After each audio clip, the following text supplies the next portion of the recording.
Bismillahirrahmanirrahim. Wassalatu wassalamu ala asyrafil anbiya'i wal mursalin sayyidina wa maulana Muhammadin wa ala alihi wa ashabihi ajma'in. Rabbi shrah li sadri wa yassir li amri wa hlul 'uqdatam min lisani yafqahu qawli. Allahumma la sahla illa ma ja'altahu sahla wa anta taj'alul hazna idza syi'ta sahla. Usikum fa ya ibadallah وإيا لنفسي بتقوى الله فقد فاز المؤمنون المتقون فإن الله مع الذين اتقوا والذين هم محسنون. يقول الله تبارك وتعالى في كتابه الكريم: أعوذ بالله من الشيطان الرجيم. يا أيها الذين آمنوا اتقوا الله حق تقاته ولا تموتن إلا وأنتم مسلمون.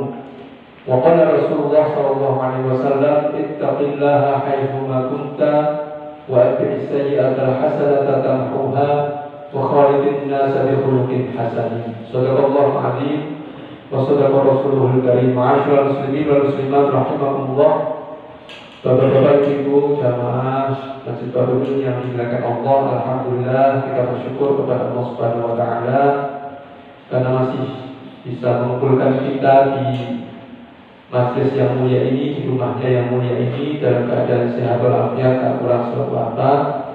Semoga ini menjadi ikhtiar kita untuk semoga bisa mengundang rahmat Allah, belas kasihnya, hidayahnya dan inayahnya kepada kita semuanya, sehingga di dunia kita mendapatkan kebahagiaan, di akhirat pun demikian, dan semoga kita semuanya husnul khatimah dan berkumpul di jannahnya Allah Ta'ala. Amin.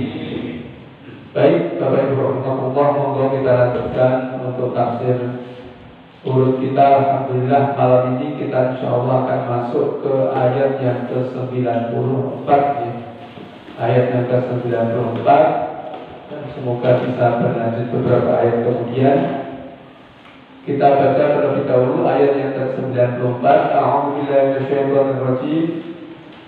قل إن كانت لكم الدار الآخرة عند الله خالصة من دون الناس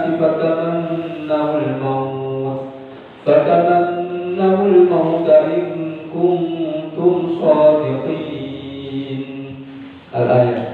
Qul, katakanlah wahai Muhammad. Di ayat ini khitabnya kepada Nabi Muhammad SAW, masih terkait dengan Yahudi, dengan Bani Israel. Qul, katakanlah wahai Muhammad, jika kanat lakum darul akhirah, jika milik kalian ad-darul akhirah, kampung negeri akhirat, indallah, di sisi Allah, khalisatan, khusus hanya untuk mereka, min dunin nas, bukan untuk selainnya, untuk manusia selainnya. Jadi katakanlah bahwa jika milik kalian wahai Bani Israel, kampung akhirat, maksudnya di sini adalah surga. Untuk kan kita tahu orang-orang Yahudi, mereka juga tahu, ya, percaya saya tahu, mengimani, tahu bahwa nanti dia ada kehidupan setelah kehidupan dunia. Jadi mereka tidak memungkiri itu, tidak menampiknya. Jadi mereka menganggap, ya, karena di dalam kitab suci mereka disebutkan itu, termasuk rukun iman mereka kan juga sama dengan rukun iman. Namanya agama yang sama, ya, agama samawi. Makanya hanya saja mereka orang-orang Yahudi mengklaim bahwa kampung akhirat, negeri akhirat, negeri keabadian, maksudnya di sini surga itu khalisatan lahu. Jadi hanya dikhususkan untuk mereka. Khalis ini artinya murni. Kalau saya ada asarul khalis, madu murni, hanya istilahnya murni 100%. Jadi katakanlah bahwa jika bagi kalian, milik kalian kampung akhirat, negeri akhirat di sisi Allah, khalisatan, hanya khusus, murni khusus untuk mereka, min duninas, bukan untuk selain mereka, selain manusia lainnya. Ada ulama menafsirkan bahwa Anas di sini adalah Nabi Muhammad. Jadi surga akhirat nanti, surga di akhirat nanti untuk kaum Yahudi, untuk Bani Israel, bukan untuk Muhammad. Nah gitu, bukan untuk selain Bani Israel. Maka tamannau berangan-anganlah, bercita-cita, berharap-haraplah kalian al-mauta, terhadap kematian. Maka inginkanlah, arep itu. Jadi istilahnya bahasanya tamannau, bercita-citalah, berharap-haraplah, inginkanlah al-maut, kematian. In kuntum, jika kalian shodiqin, jujur, benar. Benar apa? Dengan klaimnya mereka tadi. Nah, ayat ini semacam memberikan informasi kepada kita tentang salah satu, dalam tanda kutip, tabiat, sikap, sifatnya Bani Israel yang mungkin ya Pak, arogan, congkak, sombong, pemersik. Nah itu. Kenapa? Karena mereka, salah satu klaim mereka bahwa mereka lah, kalau bahasa orang sekarang, pemilik kunci surga, yang menguasai surga nanti. Jadi mereka, keyakinan mereka, hanya klaim mereka, asumsi mereka, jadi bahwa mereka itu yang layak dan hanya mereka lah satu-satunya yang masuk surga. Nah itu. Maka dikatakan ini kholisotan bidulinas. Jadi hanya khusus murni untuk mereka saja, tidak untuk yang lain. Itu klaim mereka. Jadi kalau bahasa Arab kan pemilik pintu surga. Jadi saya nyekel kuncinya orang Yahudi. Makanya kemudian oleh Allah Ta'ala melalui lisan Kanjeng Nabi dalam firman Al-Quran, katakanlah bahwa jika kalian, Yahudi, Bani Israel, mengklaim bahwa kalianlah yang kelak memiliki surga, yang berhak memasuki surga, dan hanya mereka tanpa yang lain, maka kalau begitu coba ngarep mati. Nah gitu. Karena logikanya orang kalau dijamin masuk surga, ibarat kata wis ora butuh dunya. Wis aku pengen ndamel surga. Jadi kalau yakin betul bahwa mereka pasti masuk surga, pewaris surga, maka coba kalau begitu ngangen-ngangen mati. Saya baca, mintalah kepada Allah, matikan saya secepatnya gitu. Dunia kan fana, dunia sedikit, dunia tidak ada apa-apa dibandingkan surga. Untuk lo tenang, benar apa sih kau omong kan gitu. Silakan, tidak mati wae terus tidak perlu surga kan gitu. Nah itu jadi nonton. Siapa sih betul pengen dijamin masuk surga ini? Istilahnya orang beriman itu harap-harapnya takut jangan-jangan tidak masuk surga. Nah orang-orang Yahudi mengklaim bahwa kita lah calon penghuni surga dan hanya kita, tidak yang lain. Itu klaimnya mereka begitu. Maka dibuka oleh Allah melalui lisan Kanjeng Nabi dalam Al-Quran. Jadi tantang mereka untuk menginginkan kematian. Jika kalian memang benar-benar jujur, benar-benar dengan meyakini keyakinan tadi. Jadi kalau orang betul-betul yakin, tenang, dengan tantangan itu oke, nah aku bisa butuh-butuhnya, kan gitu. Nah perlu saya yakin, nah gitu. Mati aku siap, gitu ya. Jadi kalau orang kita dapat bocoran jamin belum surga, terus pilih langsung belum surga kan gitu. Kita lihat makanya para sahabat Nabi yang ada semacam jubri semacam apa ya? Kalau bahasa Arab tasawuf itu kasyaf. Kalau pas perang jihad itu kan mencium bau surga. Itu kayak urus kesetanan, bukan kesetanan, berjihad seperti pengen mati betul. Karena seolah depannya surga. Sopo tidak bilang. Mungkin hanya mereka-mereka ya kita tidak tahu. Tapi bayangkan kalau orang memang betul-betul diawi-awi surga itu ibarat kata dunia itu serana aji belas orang penting. Nah bandingannya kan satu tetes air dengan satu laut tidak ada bandingannya kan gitu. Makanya kan ini menjadi satu-satunya cara untuk membungkam atau untuk menantang, membuktikan kejujuran klaim mereka itu, gembar-gembornya mereka. Makanya tadi fataman nawul mauta, maka inginkanlah kematian.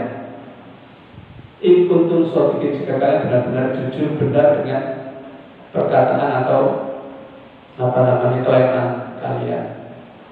Nah, maka kemudian dalam ayat berikutnya di ayat yang ke-95, wala yatamannawhu abadan bima qaddamat aydihim wallahu alimun bizzalimin. Tanpa menunggu, saya begitu menunggu mereka berasumsi, berdalih, misalnya bahasa orang ngeles, langsung dinyatakan oleh Allah langsung, walan, dan sekali-kali tidak. Jadi semacam bantahan yang istilahnya statement yang sifatnya sangat meyakinkan, sangat istilahnya tidak ada keraguan sama sekali. Walan, dan sekali-kali tidak. Ya taman tahu, mereka menginginkannya, mereka mengangan-angankannya. Orang bakalan mungkin mustahil orang-orang Yahudi Bani Israel itu akan menginginkan, mengharap-harapkan kematian abadan sak lawase, sak cekewe, selama-lamanya. Jadi kan tadi untuk membuka klaim mereka cukup itu. Jangan mati oleh belum orang nanti. Kalau orang betul-betul yakin pasti masuk itu jelas benar, rasa nunggu nanti. Nah perlu gitu. Makanya langsung dinyatakan oleh wala yatamannawhu abadan, sekali-kali tidak akan pernah, tidak akan mungkin mereka menginginkan harapan kematian itu selama-lamanya. Orang mungkin. Bima qaddamat aydihim. Oleh karena apa? Oleh karena apa yang telah dilakukan oleh tangan-tangan mereka, maksudnya perbuatan mereka. Oleh karena perbuatan mereka. Jadi kenapa mereka itu tidak berani menginginkan kematian, takut mati, ibaratnya begitu. Apa takut mati yang genah lebu surga? Kudunya ora lewat diblas. Oh ternyata karena itu tadi sebatas klaim yang tidak benar, mengaku-ngaku tok. Aku sampai sing jamu surga. Buktinya aku ada. Makanya tidak ada bukti sekarang ditantang tadi. Mati saja kalau begitu. Dan mereka ternyata tidak berani, tidak mau mati, takut mati. Dan itu ternyata oleh sebab karena perbuatan mereka yang sudah mereka lakukan. Berupa apa? Ya dosa-dosa, kezaliman, pembangkangan, penyelewengan. Nah, mereka ngerti betul. Gitu. Jadi aslinya mereka cuma sebatas klaim, padahal hakikatnya mereka itu dimati. Kok yang dimati? Karena merumangsani, hati mereka, hati kecil mereka merumangsani. Makanya banyak dosa. Maka para pendosa, para pelaku dosa, sadar dengan dosanya itu mesti takut. Nah, itu mesti takut. Makanya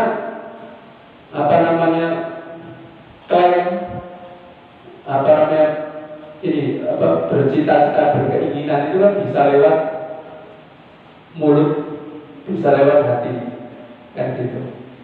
Aku pengen, itu kan bisa diungkapkan, kan gitu. Jadi taman itu kan harapan, khayalan, cita-cita.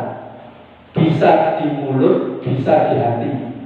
Meskipun sebenarnya harapan itu lebih pada hati, amalan hati itu gitu. Duwe karep, duwe kerentek, duwe cita-cita kan. Tekadnya dari hati sebenarnya. Asal muasalnya dari hati, tapi bisa diungkapkan. Aku pengen lebih surga, aku. Nah itu. Makanya keinginan harapan itu sebenarnya dari hati. Makanya ketika diucapkan, pembuktiannya dari mana? Kan begitu. Aku pengen lebih surga. Buktinya yang gue pengen apa? Nah gitu. Maka orang kalau mengatakan aku pengen lebih surga, ya ibadah sih tenang kan gitu, normal. Nah kalau orang pengen tok ngomong pengen nih, nah makanya setelah itu dulu ada kata pepatah dalam bahasa Arab, tarjun najata walau tasruk masalikah, inna safinata la tajri ala yabas. Kamu berharap selamat, tapi kamu tidak menempuh jalan-jalan keselamatan. Maka sesungguhnya kapal itu tidak akan mungkin berlayar di atas daratan. Pengen lebih surga, yang tidak tahu sholat, dia jalan lebih surga. Jadi orang boleh saja ngomong, tapi pembuktiannya mana? Makanya ketika orang Yahudi mengklaim kami nanti masuk surga pasti, buktinya apa? Makanya ditantang nano, gue pengen yang genah lebih surga tenang semakin banyak. Nah, ternyata mereka tidak berani dan ditegaskan oleh Allah, mereka tidak akan berani mati. Mereka tidak akan berani mati. Jadi Allah menampakkan apa yang di hati mereka. Oh tenang, kan? Sopo sih ngerti, mau tenanan punya harapan, tenanan serius sama main-main, cara ngerti ribut. Nah, sulit memang. Kita hanya bisa melihat dohirnya, sehingga kok piye kan gitu. Tapi Allah tahu apa yang ada di dalam isi hati orang-orang Bani Israel. Maka langsung dinyatakan mereka sekali-kali tidak akan pernah mau pengen mati. Dan itu alasannya karena dosa-dosa mereka yang telah mereka perbuat. Maka kemudian ditegaskan dalam akhir ayat, wallahu alimun bidzalimin, dan Allah itu maha tahu, maha mengetahui orang-orang yang dolim. Jadi keadaan, sifat, sikapnya orang dolim itu Allah tahu. Gitu. Nah, Allah tahu orang Yahudi itu gitu. Makanya disebutkan itu. Maka orang Yahudi tidak bisa membantah sama sekali. Bani Israel tidak bisa membantah ayat ini. Jadi caranya untuk membuktikan itu kan gitu. Nah, makanya meskipun ini ayat ini untuk membuka asli sifat aslinya orang Bani Israel, tapi secara hikmah pelajaran kan ini juga menjadi pelajaran bagi kita bersama. Jadi maksudnya apa? Bahwa kita juga harus khawatir dan takut karena tidak ada jaminan, tidak ada jaminan bahwa kita pasti masuk surga. Tidak ada garansi. Yang ada garansi beda genahan. Tapi kan kita hanya punya harapan sama seperti orang Yahudi. Tapi orang Yahudi orang biasa begitu, mengklaim aku genah masuk surga. Kalau kita kan tidak berani. Tapi setidaknya ini menjadi pelajaran bagi kita. Pertama, ojo wani-wani koyo Yahudi. Makanya di dalam banyak ayat misalnya disebutkan, dulu pernah kita singgung di ayat 80 dari surat Al-Baqarah. Ini sudah kita lewati. Allah berfirman, lan tamassakan naru illa ayyaman ma'dudah. Orang-orang Yahudi kan pernah mengatakan kita kalaupun masuk neraka kita tidak akan lama di neraka kan gitu. Jadi kadang mereka ada yang sampai begitu. Tapi ada yang kita tidak mungkin masuk surga, kita pasti masuk surga. Kemudian ada dalam klaim yang lain, kalaupun kita mlebu neraka ora suwe, illa ayyama ma'dudah, cuma paling pirang dina tok kan gitu. Ini kan juga sama klaim kebohongan yang terselip di dalamnya kesombongan. Kemudian nanti dalam surat Al-Baqarah ayat 111 yang akan kita lewati insyaallah, itu disebutkan waqalu, dan mereka orang-orang Yahudi berkata, lan yadkhulul jannata, tidak akan masuk surga illa, kecuali man kana hudan aw nasara, kecuali orang yang memeluk agama Yahudi ataupun Nasrani. Nah itu. Jadi ini klaim nanti selanjutnya mereka mengatakan tidak akan masuk surga kecuali orang yang beragama Yahudi dan Nasrani. Jadi gambarannya sebelum surga itu Yahudi dan Nasrani, Islam orang kan gitu. Jadi mereka mengklaim seperti itu. Kemudian nanti dalam surat Al-Maidah ayat 18, orang-orang Yahudi mengatakan nahnu abna'ullahi wa ahibba'u, kamilah putra-putranya Allah, anak-anaknya Allah, dan kekasih-kekasihnya. Kayaknya begitu, ya, istilahnya mengaku yang paling lah, yang paling hebat, yang paling bersih, yang paling gitu. Makanya klaim-klaim seperti itu kan bener polanya cara membuktikan dia. Ya tadi cukup disuruh, kalau betul-betul kamu betul-betul pengen betul-betul pasti masuk surga, sudah tinggalkan dunia saja, selesai. Nah kalau dulu pernah dalam ayat yang itu, kalau memang kamu anak Allah dan kekasihnya, kenapa kok Allah menghukum kalian dengan banyak hukuman gitu? Nah itu. Kalau betul-betul kekasih ya tidak mungkin dihukum. Orang dihukum itu karena dosa-dosa, karena kesalahan-kesalahan.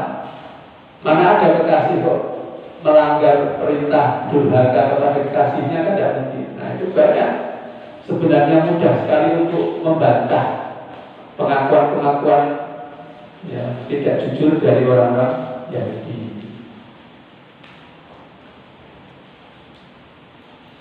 Baik, makanya tadi untuk kita pelajarannya adalah ya kita harus berusaha betul-betul masuk surga. Nah, gitu. Nah, tadi yang menjadi pertanyaan, kenapa orang Yahudi tidak mau mati, tidak mau mengharap kematian? Berarti kalau tidak mau mati berarti pengen dunia, gitu. Pengen dunia orang dan akhirat. Dulu pernah kita singgung, orang-orang Islam itu banyak yang bertanya kepada para ulama. Pernah Abu Hazim itu ditanya, ya Abu Hazim, malana nakrahul maut. Wahai Abu Hazim, kenapa kita kok takut mati? Kenapa kita kok benci mati? Kan sama seperti orang Yahudi kan tidak mau mati, nggak mau berharap mati. Kan bahasanya berarti benci mati, takut mati, mau mati kan gitu. Ternyata pertanyaan-pertanyaan itu juga pernah disampaikan orang-orang Islam kepada para ulama. Kenapa kok kita sepertinya nggak berani, takut, istilahnya benci lah, mau mati kan gitu. Padahal tadi kalau teorinya kan kita tahu setelah mati alam barzah, alam akhirat. Kenapa kita takut mati? Nah, makanya jawabannya Abu Hazim itu, li'annakum amartum dunya wa kharabtum al-akhirah. Karena kalian, orang yang takut, benci, mau mati itu karena telah terlanjur memakmurkan dunia ini. Kan gitu. Ngapik-apik mensejahterakan dunianya. Kan gitu. Wakaratul akhirat, dan menghancurkan, melantarkan akhiratnya. Akhiratnya terlantar, tidak diurusi. Makanya kalian tidak mau meninggalkan sing wis makmur, sing wis nyaman untuk sesuatu sing jek gersah. Kan itu. Jadi dunia ini kudune kan sawah untuk bercocok tanam, untuk tandur, tapi kita bangun rumah, bangun istana indah. Nah, Akhirnya bacot kerasan, bacot kerasan yang dunia. Nah, balik omah-omah sing kudune omah sing saklawase durung apa-apa nih. Durung di lepo, durung dibangun sih. Lah terus piye ya gitu. Nah, seperti itulah kondisi sejatinya kita kan begitu. Makanya orang kalau sudah persiapan betul, ibarat kata harus bibit-bibit bangun omah nang sober nang omahe sing abadi. Boten ngerti. Mergo-mergo aku duwe kaplingan terus ngaplingan gitu. Ngerti. Nah itulah kita. Makanya ini kan menjadi pelajaran berharga bagi kita. Itu yang sama yang dilakukan oleh orang-orang Yahudi pada saat begitu. Mereka mikir akan dunia, aku dosaku gini, masih tak perlu amal soleh orang yang sudah seperti mati gitu. Makanya orang-orang yang bercita-cita mati syahid itu kan memang betul-betul ibarat kata siap tenang. Aku wis bismillah wis sekuat tenaga untuk ke nopo mawon diangkut mereka. Nah itulah mereka yang sudah siap. Nah makanya kita kalau kata orang berkata buat dan banyak-banyak boleh sama. Jadi istiqarga itu opor enten yang diangkuti mereka kan begitu. Nah kita jangan sampai memikir dunia dok. Makanya kan istilahnya kalau apa namanya Imam Al-Hanafi Qais itu ketika ada orang bawa duit itu harta siapa? Dijawab itu hartaku.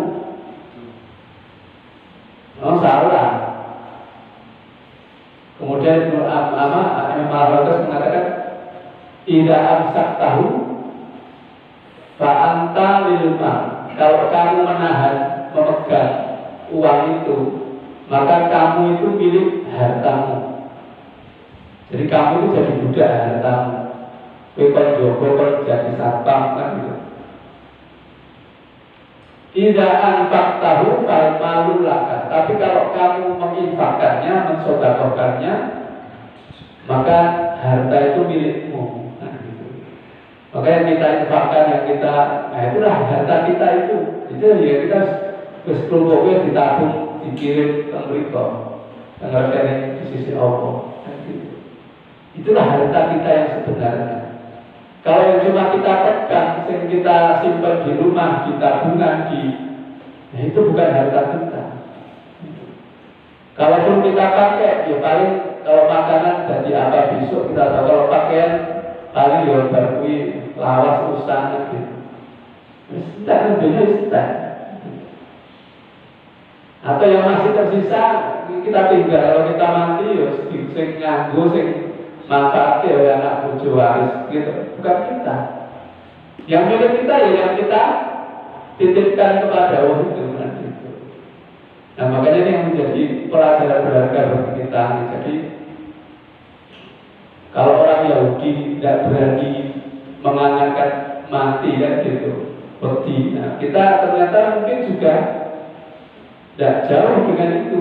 Makanya kita ini menjadi satu pelajaran bagi kita. Jadi kenapa mereka takut?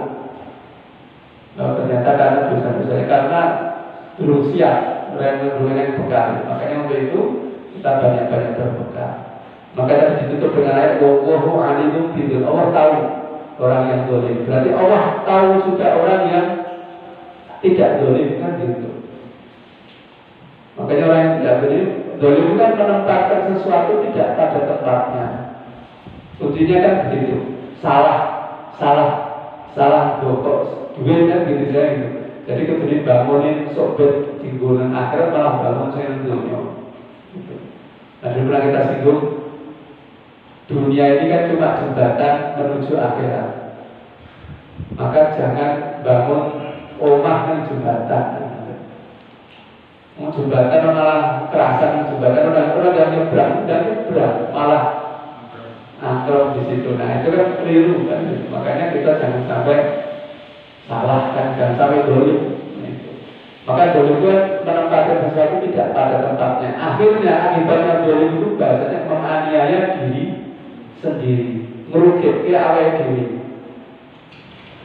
Yang kita yang dirugikan ya kita sendiri karena kesalahan kita menempatkan sesuatu tidak pada tempatnya. Sing rugi sapa? Awake dhewe sing rugi. Awake dhewe sing rugi. Makanya menjadi hikmah untuk kita bersama terkait dengan sifat Yahudi tadi. Baik, kemudian kita lanjut satu ayat lagi, insyaallah. Saya bacakan ayat yang ke-96. وَلَتَجِدَنَّهُمْ أَحْرَصَ النَّاسِ عَلَى حَيَاةٍ وَمِنَ الَّذِينَ أَشْرَكُوا يَوَدُّ أَحَدُهُمْ لَوْ يُعَمَّرُ أَلْفَ سَنَةٍ وَمَا هُوَ بِمُزَحْزِحِهِ مِنَ الْعَذَابِ أَن يُعَمَّرَ وَاللَّهُ بَصِيرٌ بِمَا يَعْمَلُونَ. وَلَتَجِدَنَّهُمْ, dan sungguh, bahkan Rasulullah mengatakan bahwa di sini demi Allah, jadi saking yakin ini, saking benar-benarnya itu, walatajidannahum, dan sungguh-sungguh benar-benar kalian akan mendapati mereka siapa? Orang-orang Yahudi Bani Israel itu ahroson nasi, orang yang paling tamak, orang yang paling rakus, orang yang paling senang, paling senang ala hayatin, atas kehidupan dunia ini. Itu paling pengen urip nang dunia ini orang Yahudi. Wa minal ladzina asyraku, dan bahkan dibanding atau lebih dibandingkan orang-orang musyrik. Jadi orang-orang Yahudi itu orang yang paling pengen urip nang dunia salawase kan gitu. Kalau orang belum lumos ke dunia, melebihi kerakusan mereka, ketamakan mereka, kepentingan mereka untuk hidup di dunia ini melebihi orang-orang musyrik. Kenapa di sini disebutkan orang musyrik? Logikanya begini, orang musyrik itu kalau senang dunia, pengen urip nang dunia salawase, nempel, takut. Kenapa? Mereka tidak percaya ada hari akhirat. Mereka tidak percaya kehidupan setelah mati. Kan gitu. Kehidupan ya cuma kehidupan dunia ini selesai. Rampur kan gitu. Sobat dia sebut kepala sebenarnya kehidupan ya cuma ini. Jadi wajar kalau orang musyrik itu cinta dunia, pengen hidup lah di dunia saja, itu wajar. Tapi ini orang Yahudi itu tahu kalau ada kehidupan setelah kehidupan dunia, yaitu kehidupan di akhirat. Dan di akhirat itu kekal abadi selama-lamanya, mereka juga tahu. Tetapi kerakusan ketamakan mereka, pengen mereka hidup di dunia salawase itu lebih dari orang-orang musyrik itu malah. Kan istilahnya aneh tapi nyata, paradoks. Ini semacam hal yang tidak bisa diterima alam. Kudune yo senang dunia nih. Kudune ora kaya seneng kok pedone apa gitu. Dunia sementara, dunia itu tidak lama, ada negeri abadi kan gitu. Tapi kenyataannya ternyata orang Yahudi itu lebih menginginkan hidup seolah-olah pengen kekal di dunia kan gitu. Bahkan kemudian di selanjutnya ayat yawat ahaduhum, di antara mereka, salah satu di antara mereka bahkan ada yang berharap pengen yawatul mawaddah, cinta, pengen banget seandainya lalu orang baru, seandainya ditangguhkan umurnya, diberi umur al-fasana 1000 tahun. 1000 tahun ini ya bisa nominal atau jumlah angka 1000 tahun. Mungkin seperti tahun Nabi Nuh yang seperti itu. Ada yang mengatakan ini hanya perwakilan menunjukkan saking lamanya hidup. 1000 tahun itu sebenarnya banget gitu. Jadi orang istilahnya berkata pengen hidup 1000 tahun lagi. Berkata itu bisa memang hitungan 1, 2, 3 sampai 1000 itu ya sesuai banget. Tapi maksudnya di sini menunjukkan selama-lamanya kan gitu. Karena saking lamanya hidup berarti. Jadi sampai ada benar pengen urut salawasi, mau mati, mau kan gitu. Menolak tua, menolak tua pengen ini pokoknya menikmati dunia saat cekik urut gitu. Wa ma huwa bimuzahzihihi minal adabi al-mu'ammad. Padahal dia maksudnya ditangguhkan, dipanjangkan umurnya sampai 1000 tahun itu tidak akan membuat dia menjauh bergeser dari adab. Begitu diberi waktu hidup lama 1000 tahun seperti Nabi Nuh 960 tahun, itu tidak akan membuat mereka jauh dari adab, sama aja. Dosa selama-lamanya di dunia dibandingkan hidupan akhirat tidak ada apa-apanya. Satu hari di akhirat 1000 tahun di dunia kan gitu. Jadi ya itu ibarat kata sebenarnya tentang orang-orang Yahudi itu hanya sekedar apa? Bahasa kita itu nyelantur gitu. Jadi cuma mengalihkan isu, pengalihan isu. Karena faktanya kan sudah berkosa mereka sudah wedi tenang, wedi dengan nanti azab di akhirat, tapi ya itu bingung mereka. Akhirnya cari tempat pelarian gitu. Wallahu basirun bima ya'malun. Dan Allah itu basir itu maha melihat, maksudnya maha mengetahui. Jadi kalau bahasa istilahnya pakar, benar, maha paham, maha tahu, maha mengetahui. Basir, iso. Kalau mau wineruh saat durung wineruh winarah wineruh saat ini maksudnya ngerti sih yang jelasnya itu Allah sudah maha dari itu. Jadi kan itu meskipun belum kelihatan, belum kita Allah sudah lihat, sudah tahu kan itu. Maksudnya melihat itu sudah tahu. Terus mudah Allah pasti mau gimana malu. Jadi dia tadi orang Allah itu ibaratnya dia ngerti. Wong kowe kaya ngono kok kowe arep pengen urip sak pengen nangis. Jadi klaim mereka klaim dusta, keinginan mereka keinginan yang semula, tidak ada yang itu. Maka ini menunjukkan kembali kepada kita yaitu orang itu kalau terlalu cinta dunia, tamak dunia, lupa akhirat. Maka itu pernah kita singgung. Jadi orang yang kenapa kita diwanti-wanti jangan terlalu kerasa, jangan terlalu cinta dunia itu biar kita tidak lupa akhirat, tidak lupa akhirat. Jadi supaya kita selalu waspada, selalu ingat tentang apa, tentang ya hakikat hidup kita di dunia ini. Maka sudah kita singgung yang membuat orang itu awet nok rumongso nom terus loro kadhiroso loro itu diantaranya kan tadi hubbud dunya wa tul amal. Jadi nanti ketika kan la yazalu qalbuka bi syabbat fitnatain, akan selalu hati orang yang tua itu muda itu dalam dua hal, fi hubbid dunya, dalam cinta dunia, dan tulil amal, panjang angan-angan.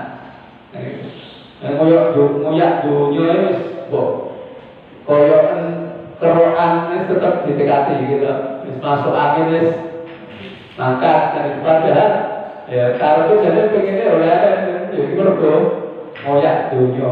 Nah itu tadi orang kalau ngoyak dunia rumongsone noneh, padahal awalnya rumus noneh gitu, cinta dunia. Yang kedua tulil amal, panjang angan-angan.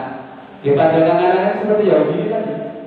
Rumangsa dik suwe nang donya, pengennya suwe, padahal dia tahu ajal itu tidak ada yang tahu kapan nanti. Tapi pengen suwe, nah itu. Maka itulah yang lebih panjang angan-angan. Maka kita disuruh oleh para ulama itu memendekkan angan. Memendekkan angan itu gitu. Gampangannya gitu.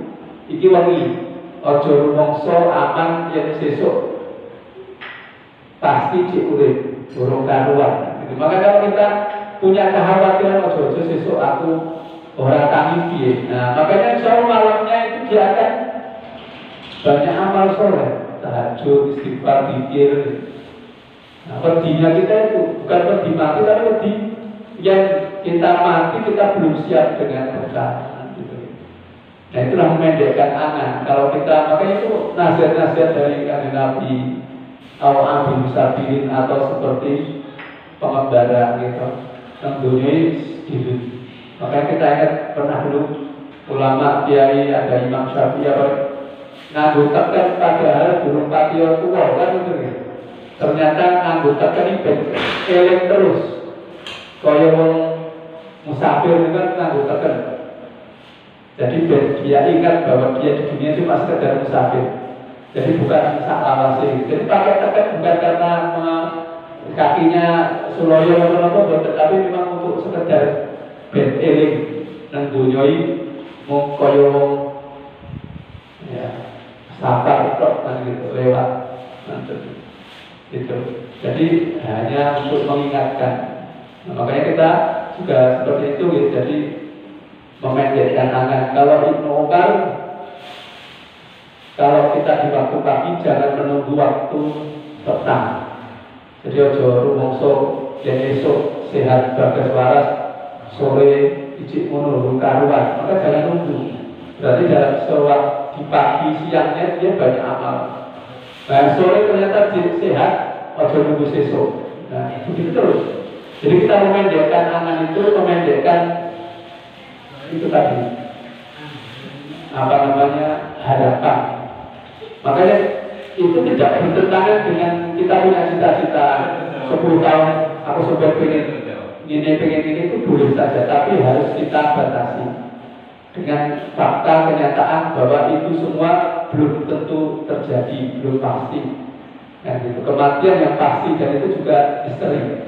Maka kita harus tempatkan itu pada semestinya. Sehingga tetap kita sangat jauh, jangan sampai lupa kemudian dengan amal kita. Jadi itu seperti dulu ada bukan hadis Nabi, tapi kalau itu perkataan orang-orang soleh dulu ada benarnya. Jadi ikmal lidunyaka ka'annaka ta'ishu abadan. Beramalah untuk duniamu, bekerjalah untuk duniamu, seolah-olah kamu itu akan hidup selama-lamanya. Jadi santai wae. Itu santai, ora sak kelungsung, ora sak moyo. Bukti moyo kelungsung niku lho. Pas waya sholat, kudune sholat, itu nyambut gawe rampung. Nah itu termasuk moyo itu begitu, kan gitu. Kudune kan sholat lanjut ke bar sholat, maka yang mulai kan ngoten. Nah itu contohnya begitu. Tapi ikmal akhiratika ka'annaka tamutuhudan. Beramal untuk akhiratmu seolah-olah besok kamu mati. Jadi ini yang paling kita butuhkan kan itu. Untuk usaha akhirat itu udah cepet-cepet. Soalnya bukan tadi jojo kita mati, makanya kita melakukan itu seolah-olah besok kita sudah mati. Nah, itu. Karena memang yang kita pentingkan kan itu bekal kita nanti di akhirat itu harus kita prioritaskan. Maka prioritas itu seperti tadi. Jadi seolah-olah kita akan mati besok hari. Gitu. Ya, jadi ini satu pembelajaran bagi kita bersama. Ini memang sifat-sifatnya orang Yahudi, tapi al-ibrah bi'umumillah. Jadi pelajaran ibrah yang bisa diambil itu dari keumuman lafaz yang ditujukan kepada Yahudi, boleh jadi bisa mengenai kita gitu. Karena cinta dunia, takut mati, lupa akhirat itu bisa terkena pada kita juga. Mereka juga diberi kitab suci, kita juga sama. Maka kalau mereka bisa menyimpang, tidak menutup kemungkinan kita juga bisa menyimpang. Makanya kita harus mengambil ini sebagai pelajaran supaya kita tidak tergelincir, tidak menyimpang sesat seperti sesatnya orang yang tidak Bani Israil. Baik, sampai di sini mungkin bapak-bapak ibu ada yang mau ditanggapi, ditanyakan, monggo silakan. Kalau ada, monggo.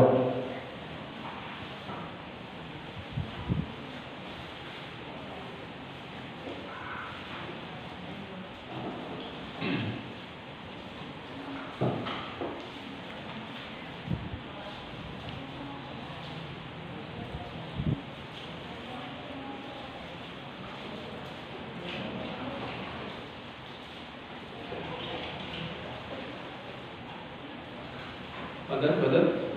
Baik. Kalau tidak ada, mungkin kita cukupkan di 3 ayat ini ya.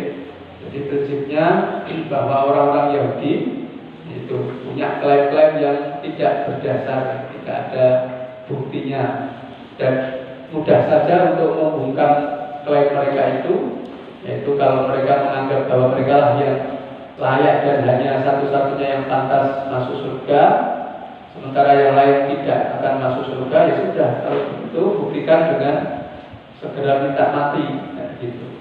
Karena orang yang pasti masuk surga kan pasti pengen banget yang belum surga. Normalnya nonton itu. Nah, makanya sudah gak usah lama-lama hidup di dunia. Tapi ternyata mereka tidak berani mati. Bahkan di ayat berikutnya tadi, jangankan pengen mati, bahkan mereka itu pengen hidup selama-lamanya di dunia. Koyo-koyo ngomongi akhirat, gitu, menghindar dari akhirat. Kan lucu, wong genah ini. Jadi ini genah lebih surga ini, kok malah wedi, kan itu, wedi ketemu akhirat, ketemu mati, kan itu. Jadi itu kan paradoks tadi, keanehan yang nyata, gitu, bagi orang-orang Yahudi. Jadi mengatakan Bapak Ibu rahmatullah, semoga yang kita pelajari di malam ini dari tafsir ayat surat Al-Baqarah ayat 94, 95 dan 96, semoga bermanfaat, menambah ilmu, wawasan keislaman kita dan juga iman takwa kita, dan kurang salahnya mohon dimaafkan. Monggo kita akhiri pengajian malam ini dengan membaca doa kafaratul majlis. Subhanallahumma wa bihamdika asyhadu an la ilaha illa anta astaghfiruka wa atubu ilaik. Akhirul kalam, billahi taufiq wal hidayah wa ridha wal inayah. Wassalamualaikum warahmatullahi wabarakatuh. Waalaikumsalam.